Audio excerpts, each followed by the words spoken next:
At dusk, the ferry carrying 80 passengers was making its usual peak hour run to Stockton when it collided with a barge under tow. Although the scene appeared dramatic, it was far from life-threatening. The accident was all part of a mock rescue exercise to test emergency services.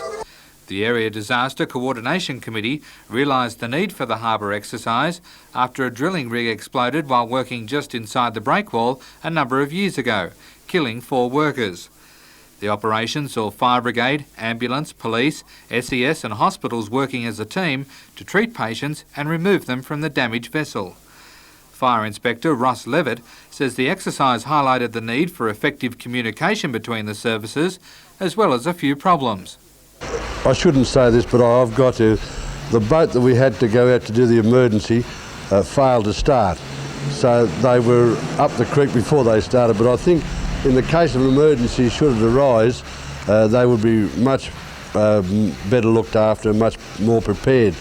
Ambulance spokesman Alan Playford agrees plenty of lessons were learned through the exercise. I think there's a couple of lessons that have come from the exercise. Primarily, I guess, we've exercised all emergency personnel in the tangible aspects of the disaster practice, the treatment and triage of patients, getting them off to hospital in a certain sequence. But I think also in an exercise like this, it's the unseen factor, and that is the mobile control, both from the ambulance and the police communications section, and their control and communication with other emergency services has really come to the fore.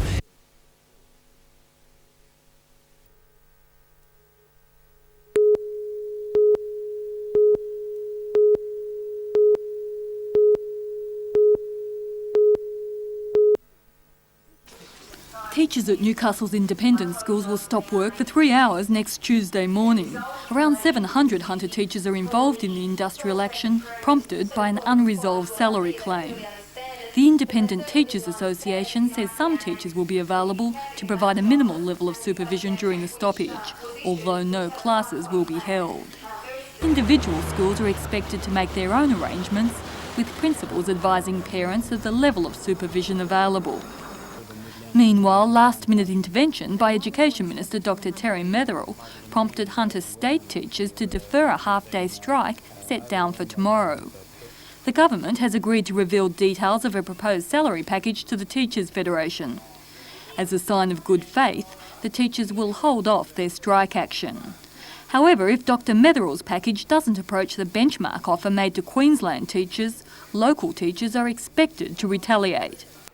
Well, our State Council meets this coming Saturday, and if we reject the package at that State Council meeting, the strike that was scheduled for tomorrow in the Hunter region will be deferred to Thursday of next week.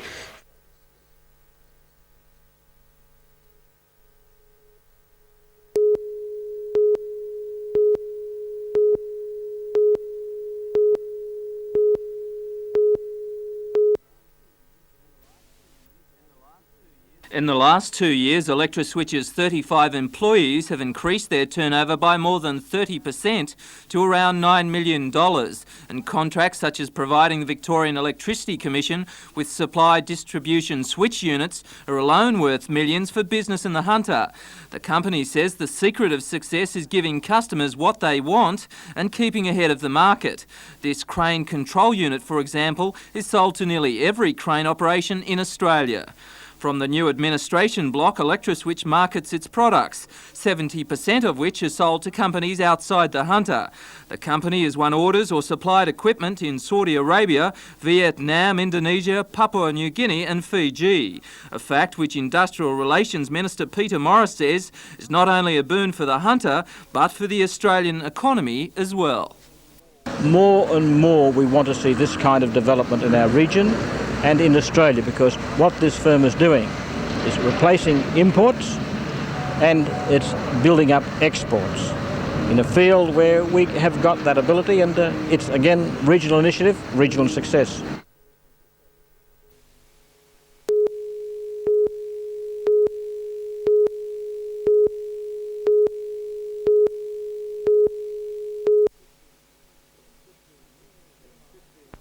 In 15 years as a pilot, Captain Fletcher estimates he guided more than 3,500 ships through this port. He became a pilot in 1955 after more than 30 years at sea, giving up his place as ship's master to start at the bottom again on board the old pilot's boat, the Barooby. Captain Fletcher says it was worth it. I think that's the ambition of any ship handler, is to be a pilot. I love ship handling, and the pilot is the ultimate.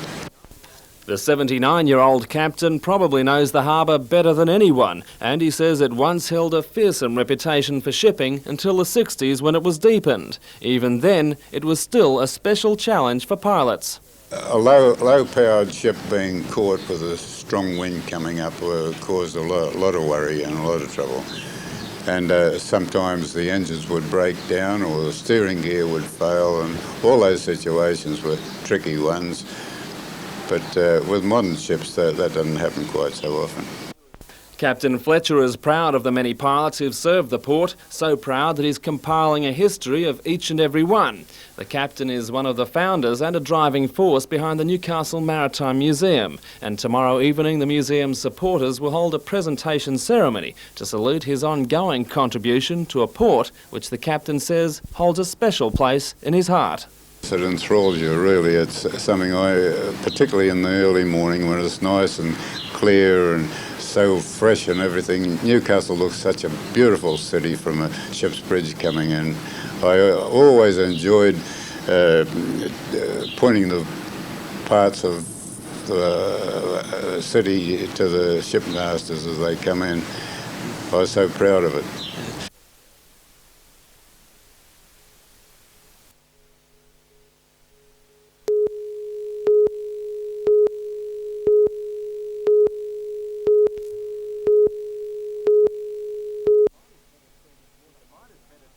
The miners met at Freeman's Waterhole today after the dispute fled on Friday night when the unions claim management carried out work normally done by Miners' Federation workers, forcing a demarcation dispute.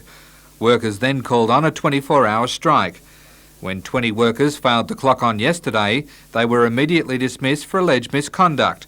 The remaining miners claimed they had been locked out. The Chain Valley dispute had the potential to explode into a valley-wide walkout at Coal and Allied Collieries. However, President of the Northern District Miners Federation, Jeff Brown, said the action was averted. Well, I think that the meeting looked reasonably and logically at the current industrial situation and the current performance of the mine, and have decided to remove that motion from their books, and the mine will return to work as of 10 o'clock tonight. Everyone was quite happy with that? Well, part of the agreement was, and the management have agreed, that the notices issued yesterday to the 20 people in total would be withdrawn and there'd be no further action, and there's a conference to take place at the mine next Wednesday to overcome a number of other matters.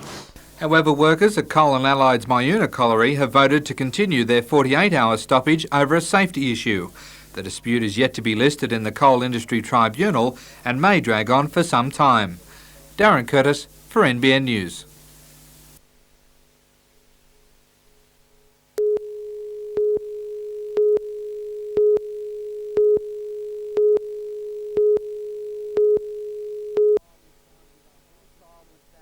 The child was found with umbilical cord still attached in the creek opposite Islington Park at 9 this morning. A nearby resident stumbled onto the body during a morning stroll. The young Islington woman was taking her two dogs for their regular morning walk here along the banks of the creek. One of the dogs, playing on the edge, pulled from the water what the woman thought was a doll. However, to her horror, she later discovered it was the body of a baby girl. Police from Mayfield spent the morning searching for clues, but as yet are mystified to the cause of the baby's death. It's not yet known whether the child drowned or died before going into the creek. Perhaps the mother was trying to hide the fact of the pregnancy to somebody. That's all sort of we can determine at this stage. It's estimated the child, which was only days old, was in the water for more than 24 hours before it was discovered. Police say with strong tides the baby could have been dumped anywhere along the creek, but are calling on support from the public as the baby's mother may need help. Yeah, we're just appealing to the public, if they know of a female that's given birth in the last couple of days, just to come forward if they feel it may be her baby that we've found, or for any doctors or hospitals that have treated somebody for just recently having a child to come forward and let us know. You must be worried about the woman, though. Yeah, well, we are. I mean, we don't know sort of what sort of condition she's in, you know, whether she's seen a doctor. The body has been taken to Sydney for forensic examination. Peter Ryan, NBN News.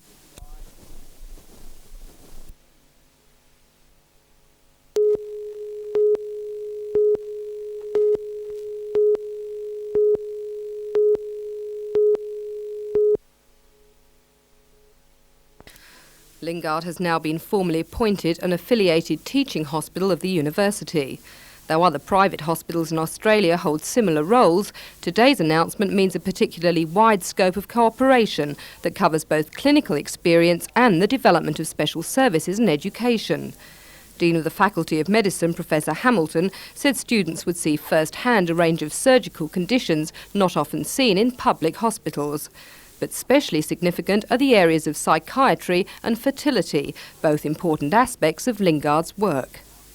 From the point of view of psychiatry, we're particularly excited about this new initiative. It'll provide the opportunity in the first instance for students to be exposed to inpatient psychiatric management within a general hospital, an experience which they don't have at the present time in the public sector in Newcastle. And secondly, it will provide students with exposure to a different part of the spectrum of mental illness compared to what they're currently getting in their undergraduate program. Research is already underway between Lingard and the university into psychiatry and in vitro fertilisation. Normally, medical students do not enter private hospitals until well after graduation, and this agreement will give an added advantage to Newcastle's 60 medical students each year.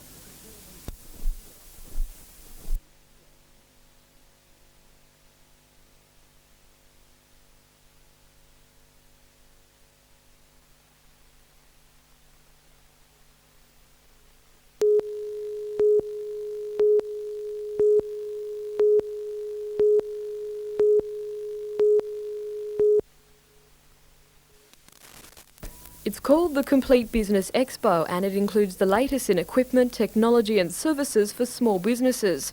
About 100 exhibitors, most of them local, are displaying their wares, and they are pulling out all stops to convince the buyer. The displays range from banking and legal advice to the latest in computer software.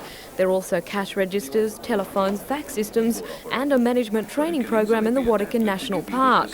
The expo is expected to attract thousands of people over the next 2 days.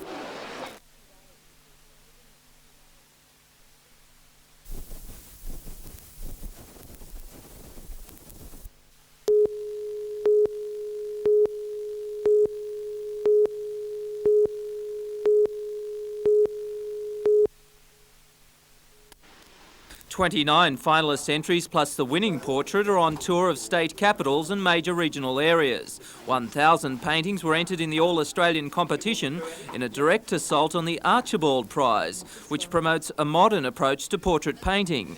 In fact, the Doug Moran Prize has been criticised as a retrograde step for art with its insistence on traditional styles. Oh yes, the most notable was Edmund Capon from the Art Gallery of New South Wales, and he said that, Doug Moran is interfering with the natural development of art, taking it backwards, back to traditional art. But, that's a matter of opinion. I think there must be a place for both, surely. The winning portrait by South Australian artist Penny Dowie. Painting of her niece Caitlin reaped $100,000 in prize money. Works by other noted artists such as Brian Dunlop, Lindsay Churchland and Clifton Pugh are also on show. This double portrait by Pugh exhibiting a touch of impressionism with deft strokes and light play. The exhibition will be open till November the 5th.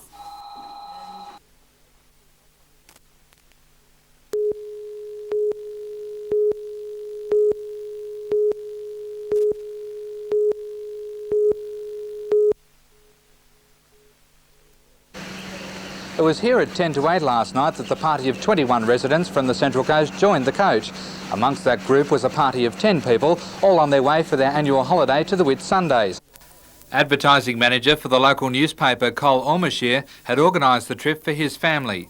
49-year-old Mr Ormashire is tonight in Maclean District Hospital in deep shock.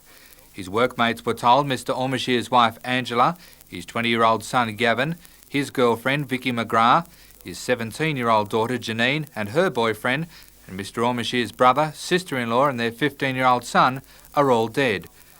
The brother's family only arrived in Australia from England on Monday for the holiday.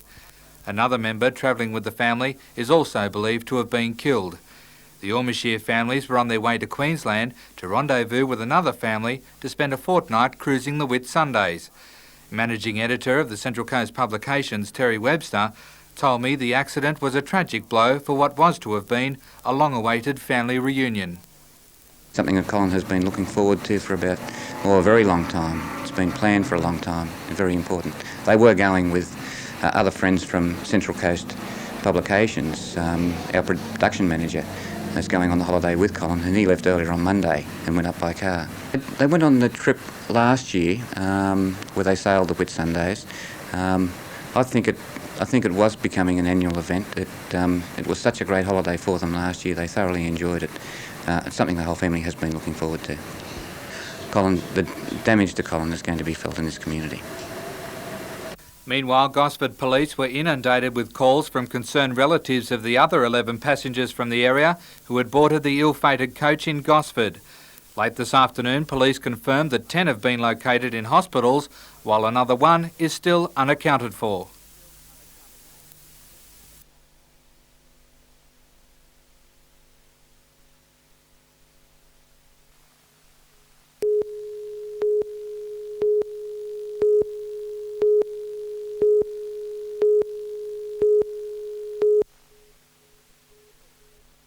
Minerals and Energy Minister Neil Pickard chose the 13th annual Coal Discussion Day at Singleton to make the announcement. Significantly, the overall topic was coal and the environment, very much on the minds of the half-dozen protesters who assembled at the back of the auditorium, banner in hand, awaiting the announcement they knew was coming. It is with great satisfaction,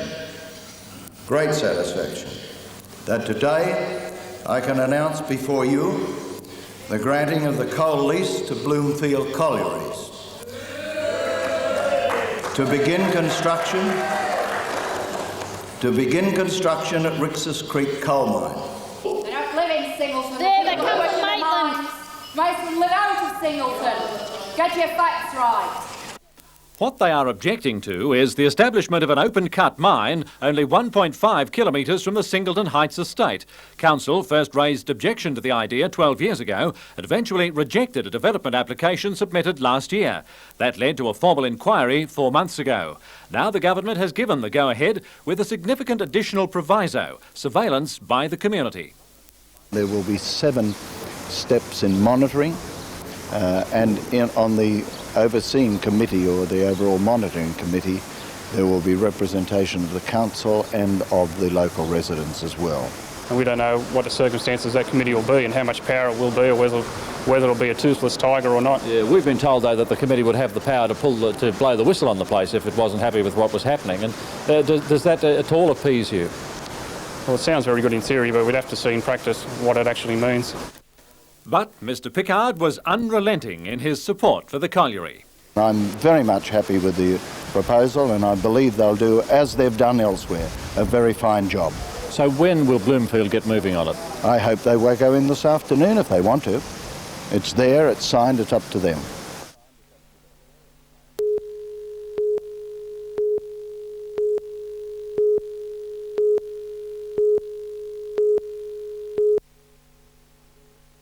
The Hunter Regional Education Department trio responsible for introducing the new scheme in this region announced their scoop this afternoon. For the first time, selected TAFE courses undertaken by Year 11 and 12 students during school time will now also count towards their all-important tertiary entrance score.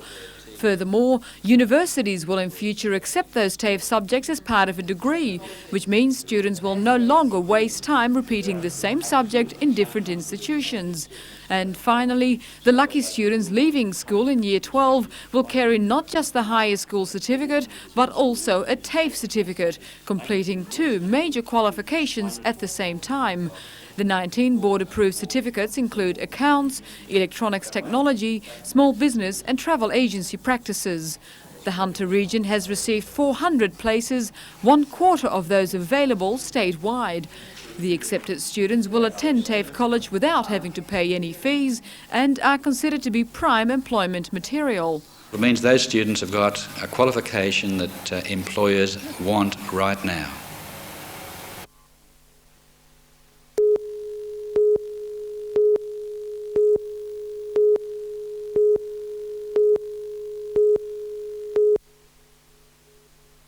American Jim Copeland's massive win yesterday overturned the standings, but there was every prospect that it would change again today, with the prediction that there would be a large breakaway group, giving people like fourth-placed England's Simon Livingston every chance of moving up. But the main man to watch today in the leading pack was Matthew Bazzano, second overall before the race, his success depending on how big a gap he could open up between himself and Copeland. There's no way the American could make up the time. Team Hampshire knew that as well as strengthening their position as top team, the yellow jersey would soon belong to one of their number as well. Simon Livingston moved into second place overall, but there was no doubt that it was Australia's day. Novocastrian celebrated as Craig Chapman crossed the line to give Australia a clean sweep of honours on the day. Stage win, yellow jersey and top team.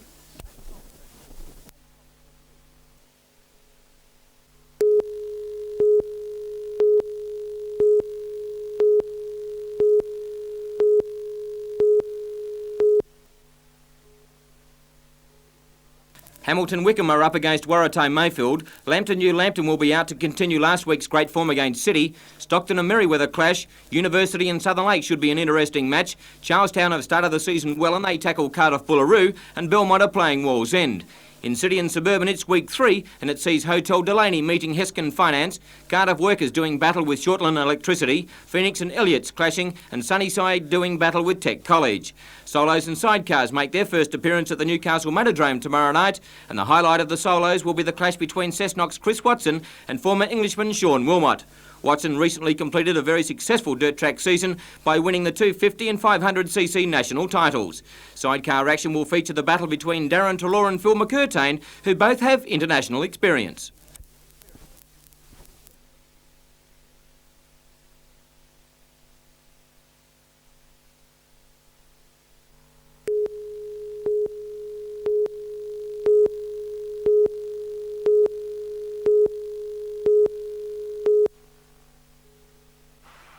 This morning, staff at Harvey Norman in Abden Close were removing more than 40 videocassette recorders from the roof of the store.